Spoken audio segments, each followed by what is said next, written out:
안 들어가 있으면 의원님들이 그런 걸 지적을 하는 거거든요. 이거 만들어놔봤자 지켜지지 않으면 뭐 과태료 조금 내고 또 그냥 이렇게 또 재발이 되고 이제 이러니까 이런 걸 위반했을 때는 우리가 가축분양관리법 뭐 밀접위탁 위반 아니 밀접위탁에 관해서 그런 적용을 받아서 또 어떤 처벌을 하겠다는 게 아예 명시를 해놓으면 좀 더 이렇게 좀 조례가 어느 정도 좀 틀을 갖추는 것으로 보여지지 않을까.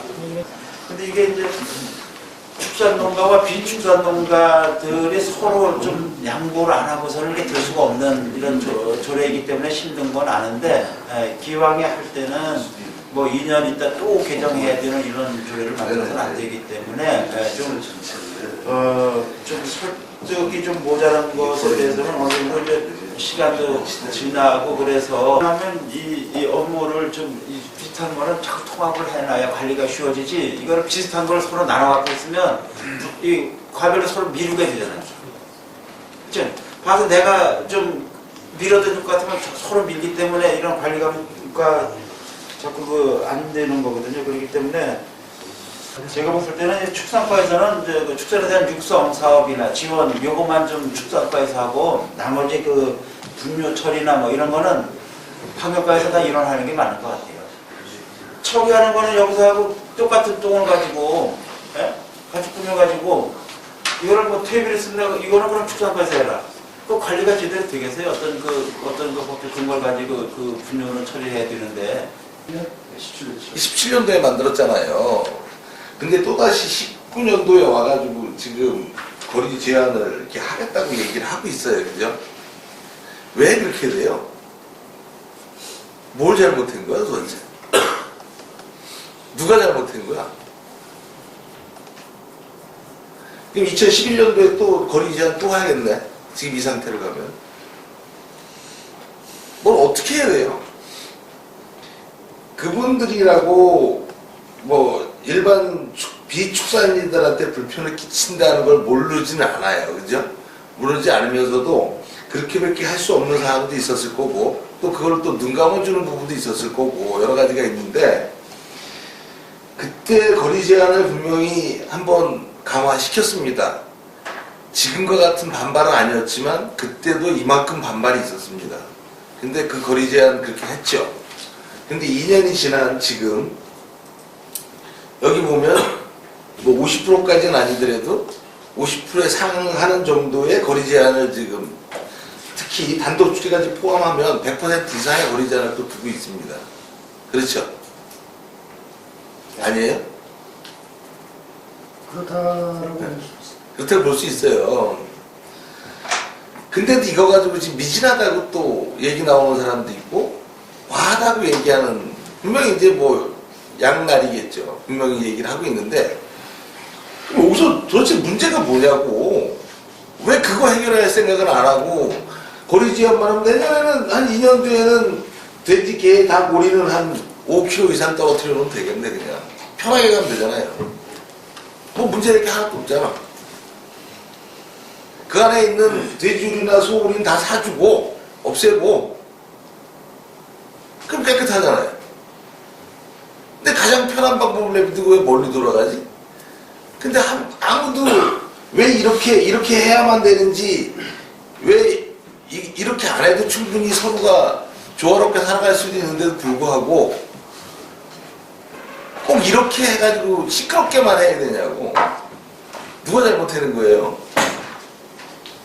우리 군이 잘못하는 겁니까? 축산한 사업자가 잘못하는 겁니까?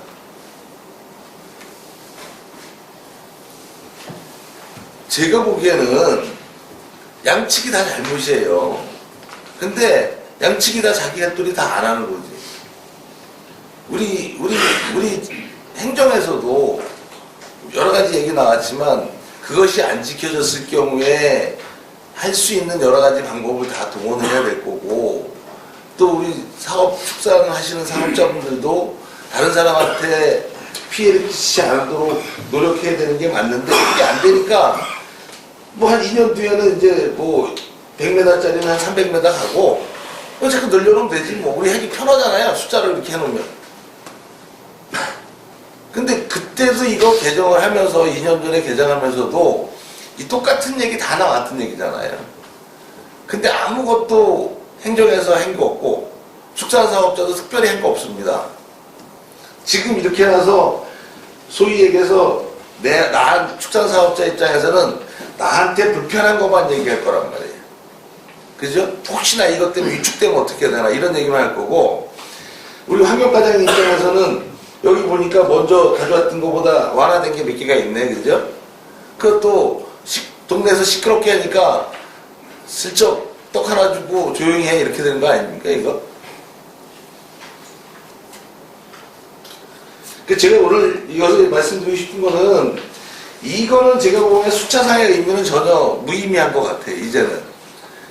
이거는 뭐 상징적으로 우리 조례가 환경부의 고지도 있고 뭐 여러 가지가 있다 보니까 우리가 상징적으로 우리 군의 의지를 보여주는 거니까 이렇게 숫자상의 논의를 할 수 있을지언정, 그 이후에 반드시 해야 될 거는, 많은 얘기가 나왔지만 이런 경우에는 어떻게 우리가 대처를 하고 또 저렇게 하시는 분들한테 어떤 처벌을 하고, 이런 것들을 좀 상세하게 서로 좀 합의를 해서, 협의를 해서, 물론 법률의 범위 내에서 해야 된다는 건 있겠지만 우리 자체적으로 뭐 양측이 협의를 하면 가능한 것도 있지 않습니까? 뭐 위배됐을 경우에 뭐 취소할 수 있는 상황이라든가 강력한 그런 안이 먼저 만들어지고, 지금 뭐 악취 저감 시설이라든가 우리가 지금 안을 내놨어도 그리고 시행을 못하는 축산농가가 많은 걸로 알고 있거든요.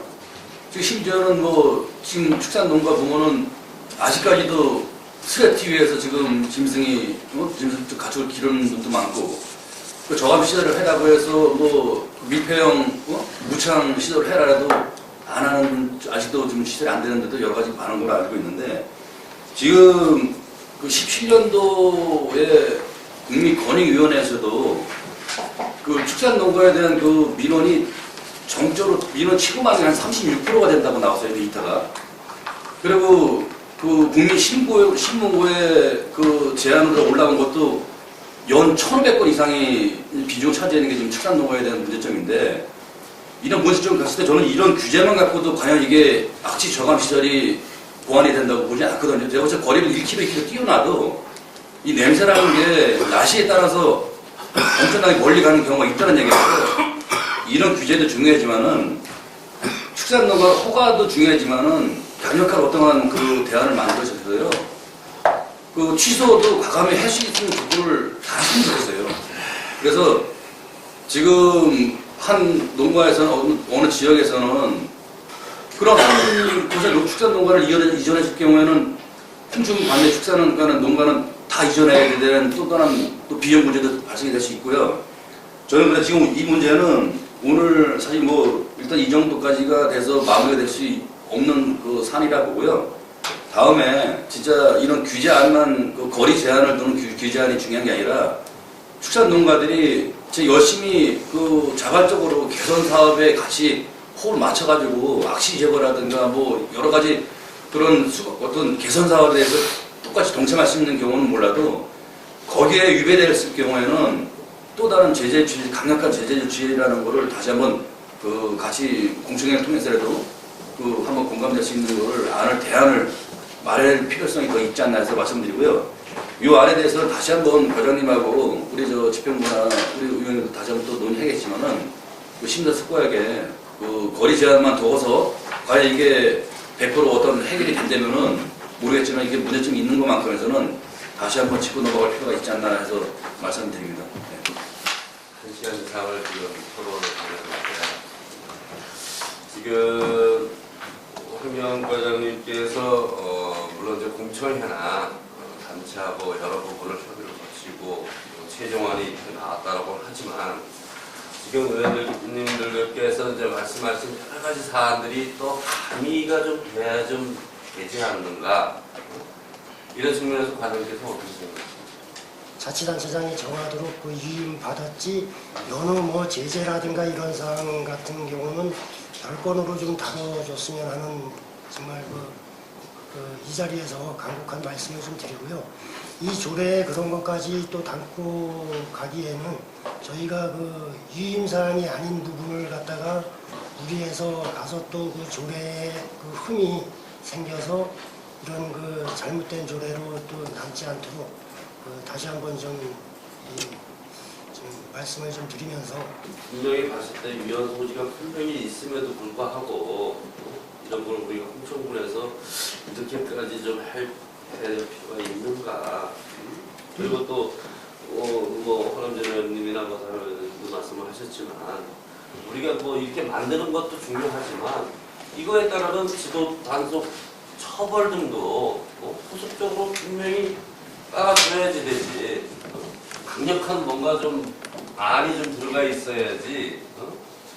지금 아까도 우리 이 의원님께서도 말씀하셨듯이 사전에 허가된 데가 상당히 많아요 지금 의회도 지금 민원이 지금 올라오고 있어요. 모 동네에 지금 축산 허가 받아가지고 집단화돼가지고 지금 많이 지금 움직임이 보이는데 지금 이런 부분을 앞으로 또 민원에 대해서 어떻게 헤쳐나가야 될지 무조건 내주는 게 능사가 아니란 말이에요. 내주더라도 어떤 처벌 규정이 명확히 있어야만이 나와서 지금 오늘 이 시점까지 왔는데 한 번 하면 이제 장기적으로 가면서 뭔가 좀 그 사람들 축산농가도 각인이 돼서 이제는 이런 부분을 하면 안 된다는 거를 알고서는 철저히 관리 감독하도록 스스로가 좀 느끼는 그런 노래가 좀 제정이 되어서 좀 시행이 됐으면 좋겠다는 부분을 좀 말씀을 드리겠고 일단 뭐 이거에 대해서 뭐 의원님들이 뭐 거의 뭐 확정적으로 말씀을 안 하셨지만 한 번쯤은 한 번 더 요걸 좀 손보실 의향은 없으신가요? 그리고 여기에서 아까 우리 공무원님께서도 말씀하셨지만 소와 젖소 부분도 풀내로 다 풀어주고 가로치고 집어넣지 말고 앞뒤가 다 맞게끔 일관성 있는 부분을 만드는 게 좀 낫지 않은가 그런 취지에서 제가 말씀을 드리는 거예요. 그 부분은 다시 한번 좀 살펴보겠습니다. 그래서 요 건에 대해서는 아직 뭐 시간은 있잖아요. 어차피 2월달에 이제 들어갈 부분인데 뭐 이달 말일에도 이제 좀 한번 좀 보완을 하셔서 다시 한번 가져오는 그래서는 뭐 의원님들이 편안하게 좀 이 부분에 대해서는 좀 넘어갈 듯 싶으니까 공론 사항도 좀 강의를 좀 시켜주시고 조금 보완하고 잘못된 부분은 사실 있어요. 그 부분은 다시 한번 좀 검토를 좀 면밀히 하셔서 교수님께서 다음에 한 번 더 올라왔으면 좋겠다는 부분인데